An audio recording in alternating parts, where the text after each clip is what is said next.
And it is such a dangerous job. That in particular, think of it. You go up to a car, you don't know who's sitting there with a gun. And if they have a gun, you really don't have a chance. You're not allowed to have your gun out, by the way. They have very strict rules. So, number one, but even if you could have your gun out, the door opens and bullets start firing out, and especially where they have the dark windows, where they have the darkened windows. It is such a dangerous profession. And it's very hard to get cops now because they're not given any backup.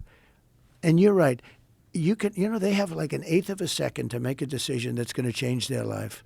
If they make the wrong decision, they're going to end up on the front page of every newspaper in the country, and they're going to lose their house and their pension and their job, and their wife is going to be gone, and everything's going to be gone. And here's another thing that people don't talk about. How many of them have PTSD?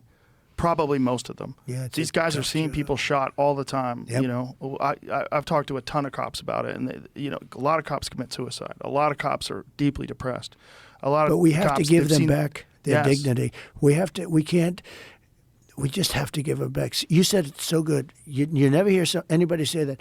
You're never going to have it perfect. You're going to have a bad apple. In everything, in every profession. But every time there's a bad apple, that gets massive publicity, and it taints everybody else. But it's also this very irresponsible thing where people say defund the police, get rid of the police.